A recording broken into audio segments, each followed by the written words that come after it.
strange this evening. Sports travel and deportation flights. Never have two things so disparate than our topic today, sports flights and deportation flights, been a central point of discussion on this podcast. When we think athletes and rock stars on private planes, we imagine them to be high class elite travel, like what you'd see a Bond villain flying or in a scene from a rap video.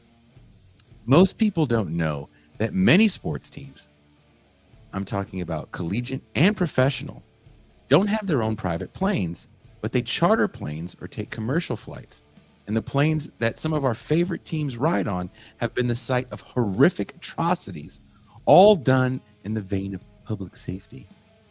Sports teams and some rock stars are using the same company that ICE has contracted for migrant detention return flights.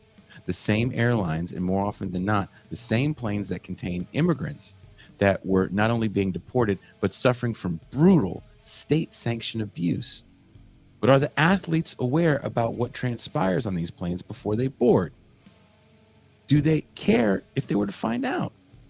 In a post-Kaepernick era, professional sports leagues have been quick to quell any sort of labor stoppage with bold symbolic gestures. In the case of immigration detention and deportation flights, I don't know if we'll even get a tepid kneeling response. Securing brand deals now isn't just for the pros.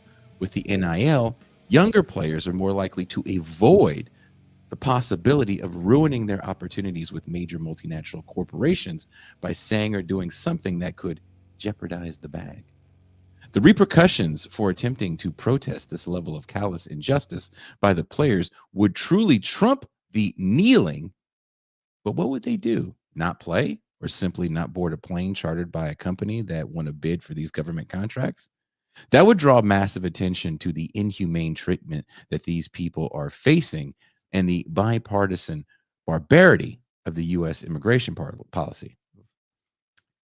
Non-refoulement, the practice of not forcing refugees or asylum seekers to return to a country in which they are liable to be subjected to persecution, is being violated on these flights, turning them into ostensibly murder missions.